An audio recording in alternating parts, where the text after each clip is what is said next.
महादेव एवं देवी पार्वती पुत्र के नामकरण उत्सव में सभी देवी देवता सम्मिलित होते हैं, जहां पार्वती नंदन की कुंडली देख लिए जाने के पश्चात महादेव ग अक्षर से पुत्र का नामकरण करते हैं। इधर गंधर्व रूप में सिंदूरा गजानन को एक वश में करने का प्रयास करता है। अब आगे।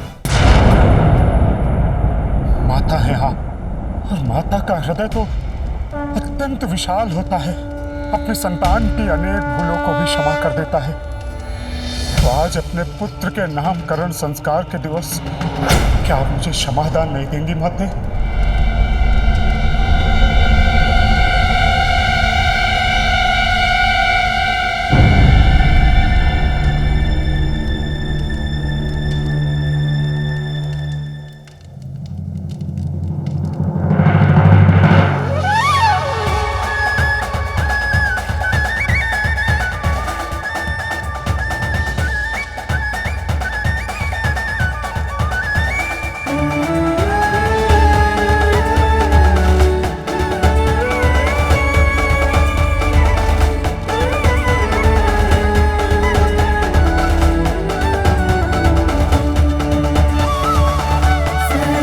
आज के शुभ अवसर पर मैं किसी को निराश कैसे कर सकती हूँ?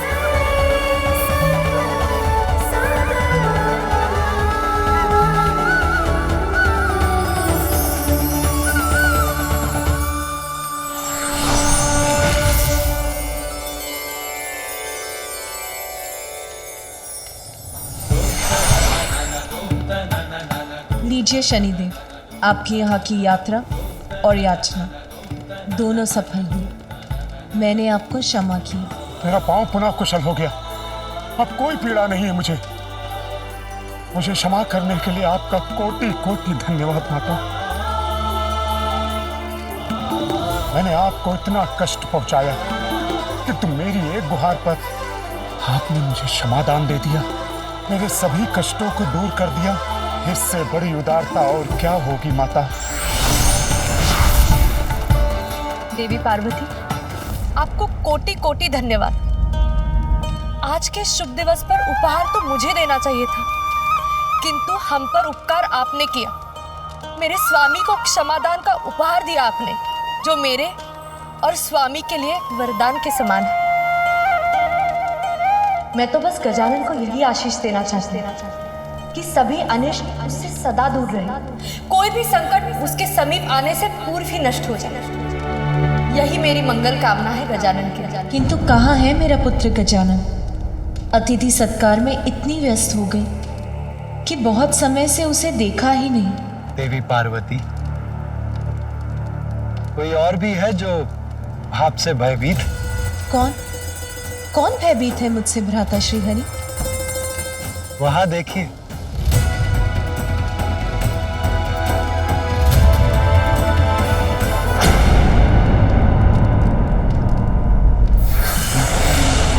बालक, मेरी बात सुनो और स्वीकार करो। अब तन और मन दोनों से तुम मेरे नियंत्रण में हो। बालक, चलो मेरे साथ चलो बालक।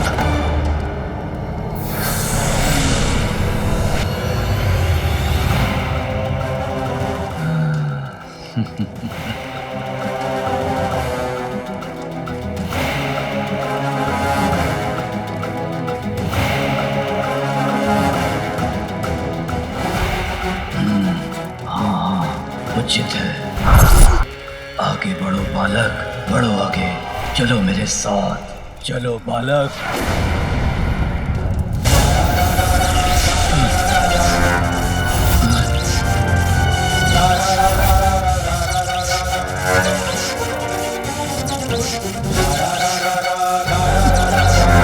अरे, ये कौन सी शक्ति ने मुझे जड़ कर दिया है? तनिक भी नहीं हिल पा रहा हूं मैं, और शक्ति लगाकर देखता हूं। कौन है भयभीत मुझसे भ्राता श्रीहरि?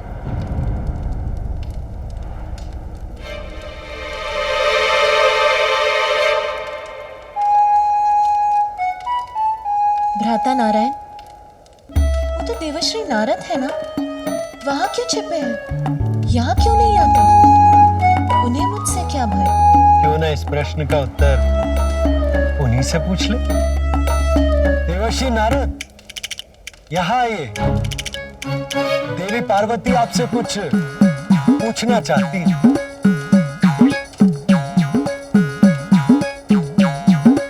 प्रभु नारायण, कहाँ फंसा दिया आपने मुझे? यदि सत्य जानकर माता पार्वती को क्रोध आ गया तो मैं क्या करूंगा? देवश्री नारद ने तो मेरे प्रति कोई अपराध नहीं किया, फिर वो मेरे समक्ष आने में क्यों भय कर रहे हैं?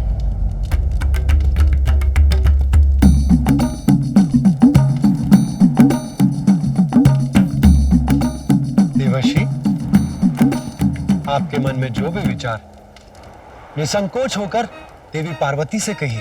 आप क्यों? नारायण नारायण। देवर्षि, भय का त्याग कीजिए और अपने मन के विचार देवी पार्वती से कह दीजिए। वो माता, मैं आपसे छुपते छुपाता फिर रहा था। आपके समक्ष आने का साहस नहीं जुटा पा रहा था माता, क्योंकि माता। क्योंकि क्या देवर्षि? आपको मेरे समक्ष आने में इतना भय क्यों हो रहा है? बहुत बड़ा दोष है मेरा माता।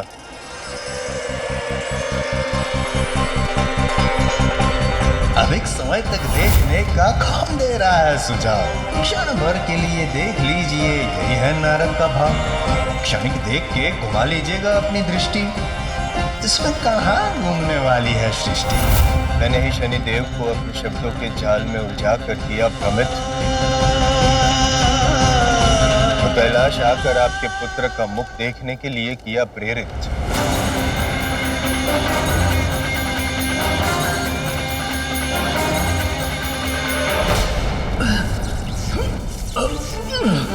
अपना पांव तक नहीं उठा पा रहा हूं मैं, क्या करूं अब? हाँ, उचित है, उचित है, उचित है। ये तो स्वर मेरा था, किंतु मैंने तो कुछ कहा भी नहीं। तो मेरे स्वर में मेरे शब्द, मेरे मस्तिष्क में कौन दौड़ा रहा है? कौन बुन रहा है ये माया जाल? उचित है, सर्वथा उचित है। सुनो मेरी बात। ये किस अदृश्य शक्ति ने घेरा है मुझे, जिससे मैं अपनी संपूर्ण शक्ति लगाकर भी भेद नहीं पा रहा हूँ, जिसने मुझे यहाँ जड़ बनाकर अपने ही शब्दों की गूंज को सुनने के लिए विवश कर रखा है।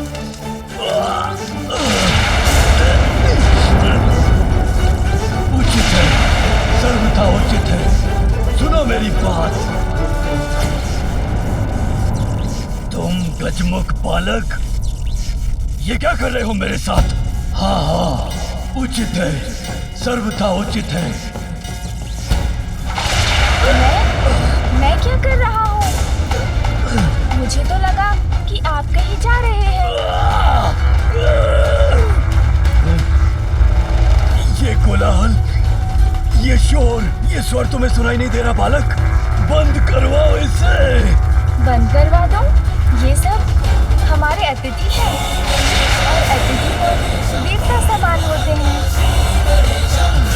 और जब देवता ही अतिथि हैं, उनका तो और भी आदर करना चाहिए ना। तो मैं उन्हें वार्तालाप करने से और हंसने से कैसे रोक सकता हूँ? किंतु मैं इस उत्सव के स्वरों को शांत नहीं करा सकता। उचित है, सर्वथा उचित है। मुझे इस बात का ज्ञात है कि मैंने भूल की है बहुत, किंतु मैं आपसे विनती करता हूँ माता, कृपया मुझे दंडित ना करें। हाथ जोड़ के मैं क्षमा मांगता हूँ। जिसे आप एक भूल कह रहे हैं, उसने शूल बनकर भेद दिया था मेरे हृदय को। ऐसा आघात दिया था जिसकी पीड़ा मैं भूल नहीं सकी। पिता और पुत्र के मध्य भीषण युद्ध करवाने का कार्य किया था आपकी इस भूल ने। मुझे ज्ञात है माता, मेरे कारण कितना अनित हुआ है, इसीलिए मैं क्षमा प्रार्थी हूँ।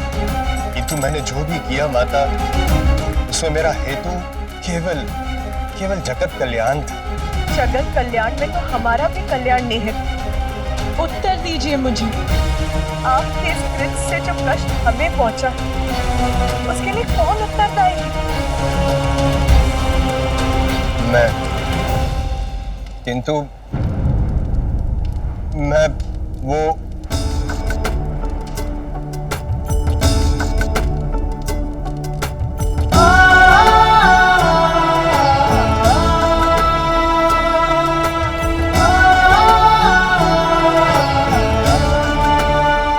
किंतु अंत भला तो सब भला। आज के इस आनंद उत्सव में मैं आपको दंड नहीं दूंगी देवश्री। आप भय मुक्त हो जाएंगे। नारायण नारायण।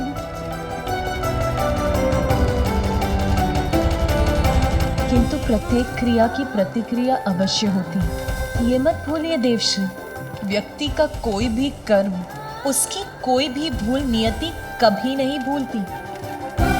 अपने कर्मों का परिणाम तो सभी को भुगतना होता है देवश्री। आपकी इस भूल के कारण एक समय ऐसा आएगा जब आप भी अपने पिता ब्रह्मदेव का विरोध करेंगे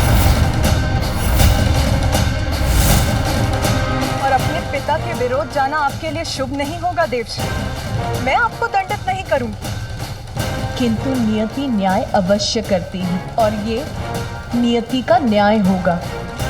हे माता, कृपया बताएं मुझे कि क्या होगा, कैसे होगा। यदि आप मुझे इस बात का संकेत दे देती तो मैं सावधान हो जाता माता।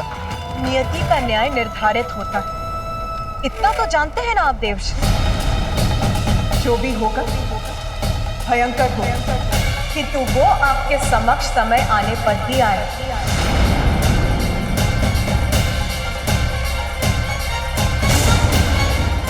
मुझे ऐसा प्रतीत हो रहा है जैसे मेरे मस्तिष्क में विस्फोट होने वाला है।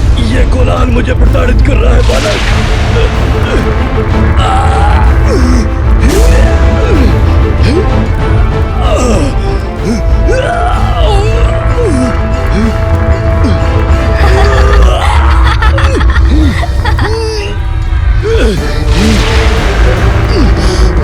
अवश्य दिव्य है ये बालक और अनेक दिव्य शक्तियों का स्वामी है, किंतु इसे इसका भान भी नहीं।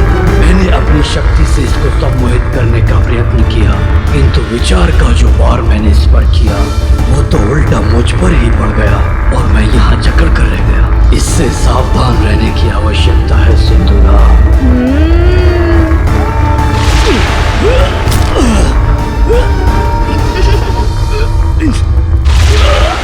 मुझ पर दया करो। अरे ये आप क्या कर रहे हैं? देखिए, ये क्रीड़ा मुझे नहीं भा रही है। आप गिर क्यों गए मेरे समक्ष? ऐसा क्यों कह रहे हैं जैसे मैंने आपको कुछ किया हो? मैंने तो कुछ भी नहीं किया, आप ही गिर गए यहाँ और ऐसे चित्कार कर रहे हैं। ये स्वर जो मेरे मस्तिष्क के भीतर गूंज रहे हैं मेरे सिर के टुकड़े टुकड़े कर देंगे, ये अंत कर देंगे मेरा। इन्हें रोक दो।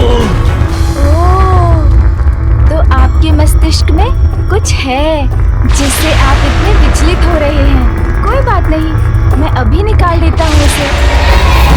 सुन जी, आइए इनकी पीड़ा दूर करते हैं।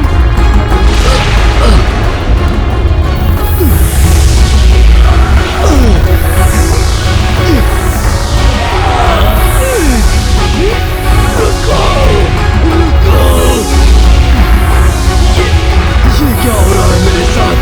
मैं वाष्प बनकर वायु में विलीन क्यों हो रहा हूँ? अरे सोन जी के ऊपर ये मक्खी कहाँ से आ गई?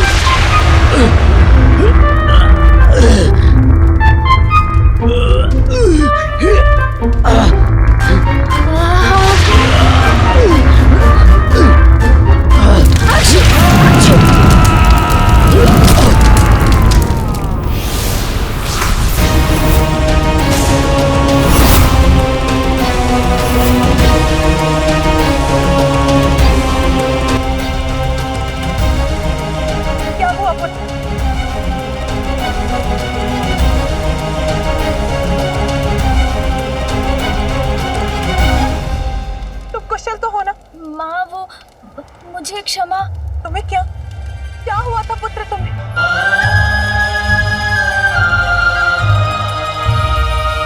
माँ, आप व्यर्थ चिंता कर रही हैं।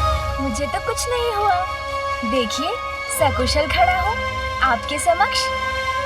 बस एक छींक आ गई थी मुझे। और हाँ, एक कोई थे यहाँ, वो मुझे घूर घूर कर देखते रहे। फिर उनके सर में पीड़ा उठ गई।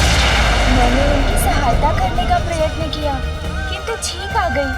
फिर तो उनका रूप ही परिवर्तित हो गया माँ। ऐसा प्रतीत हुआ उन्हें देखकर जैसे वो कोई भयंकर असुर हो।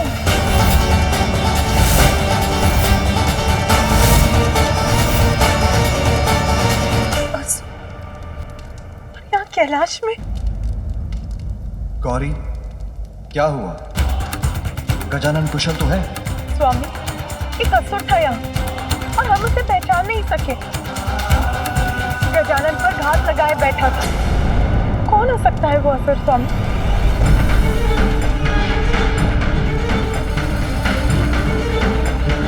असुर और यहाँ कैलाश में असंभव। ये मात्र इस बालक की कल्पना से अधिक और कुछ भी नहीं है। देवी पार्वती, आप चिंता मत कीजिए। वो जो भी था अब चला गया है। और अच्छी बात तो ये है कि वो गजानन का कोई भी अनिष्ट नहीं कर सका। महादेव, कदाचित तब तक कैलाश की सुरक्षा और सुदृढ़ करने की आवश्यकता है जब तक गजानन थोड़ा बड़ा नहीं हो जाता।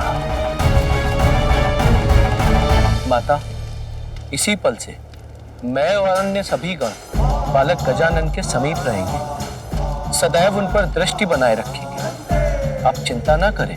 आज उसका कोई अनिष्ट नहीं हुआ, इसीलिए शांत हो जाओ। यही सुझाव है ना आपका भ्राता श्री हरि नारायण। देवी लक्ष्मी, किंतु कैसे? सभी संकटों से संतान की रक्षा करना तो एक माँ का कर्तव्य होता है। संकट मुख खोले खड़ा, तो मैं उससे मुख कैसे मोड़ लूं? मेरे पुत्र का कोई अहित हो, उसकी प्रतीक्षा नहीं करूंगी मैं, क्योंकि सब कुछ करने का भी क्या लाभ होगा। शांत नहीं रहूंगी मैं। ब्रह्मदेव, देवाधिदेव महादेव का निवास कैलाश है। संपूर्ण ब्रह्मांड में सर्वाधिक सुरक्षित। यहाँ सुरक्षा में कोई कमी नहीं।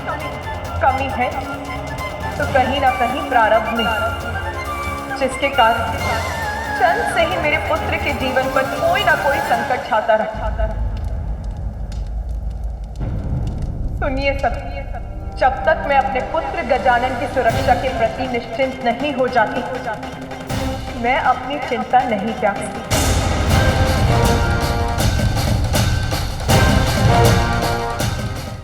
जन्म के कुछ समय पश्चात स्वयं उसके पिता महादेव के त्रिशूल ने उसके शीश को उसके तन से विलग किया।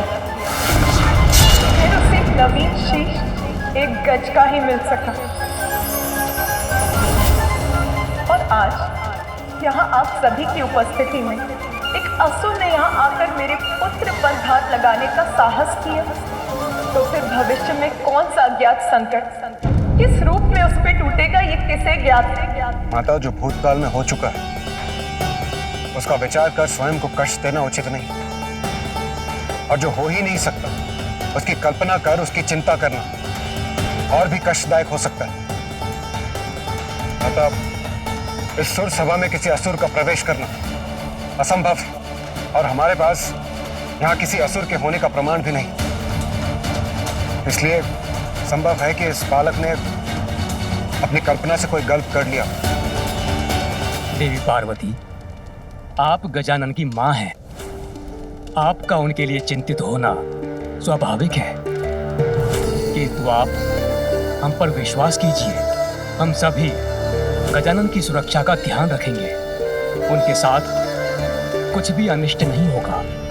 भूतकाल में काल के प्रकोप को भूलने की बात कर रहे हैं देवरा। प्रमाण चाहिए आपको। देखिए गजानन का गठन और स्मरण कीजिए ये मुख उसे किस लिए देना पड़ा। ठहर जाइए, किसी को भी भीतर जाने की अनुमति नहीं है।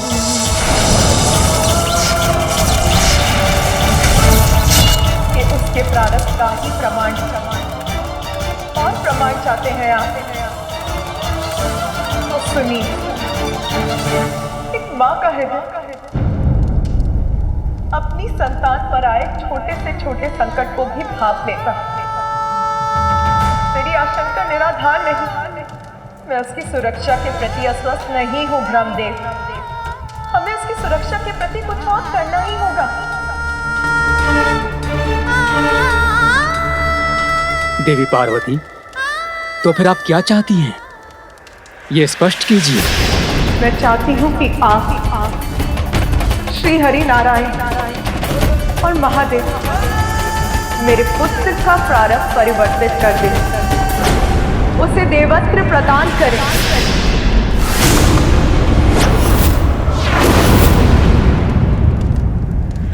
क्षमा करें माता, किंतु मैं आपका ये प्रस्ताव समझने में असमर्थ हूं। क्या केवल भोलेनाथ और आपके पुत्र होने मात्र गजानन को हम देवता के पद पर स्थापित कर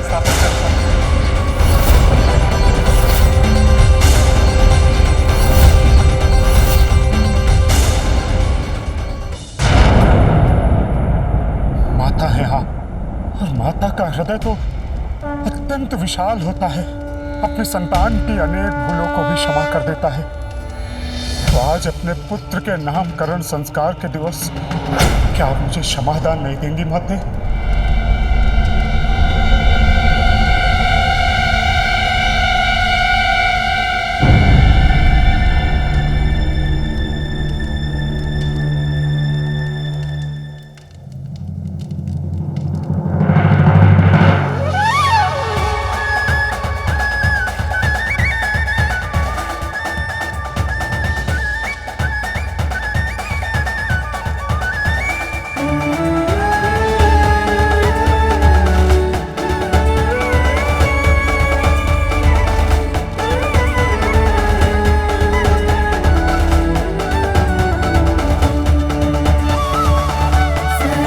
आज के शुभ अवसर पर मैं किसी को निराश कैसे कर सकती हूँ?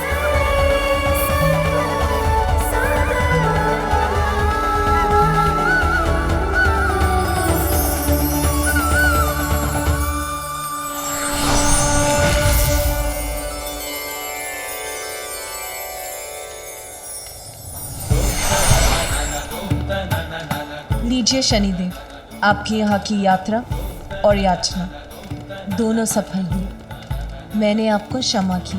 मेरा पांव पुनः कुशल हो गया, अब कोई पीड़ा नहीं है मुझे। मुझे क्षमा करने के लिए आपका कोटि कोटि धन्यवाद माता। मैंने आपको इतना कष्ट पहुंचाया कि तुम मेरी एक गुहार पर आपने मुझे क्षमादान दे दिया, मेरे सभी कष्टों को दूर कर दिया। इससे बड़ी उदारता और क्या होगी माता। देवी पार्वती, आपको कोटि कोटि धन्यवाद। आज के शुभ दिवस पर उपहार तो मुझे देना चाहिए था, किंतु हम पर उपकार आपने किया। मेरे स्वामी को क्षमादान का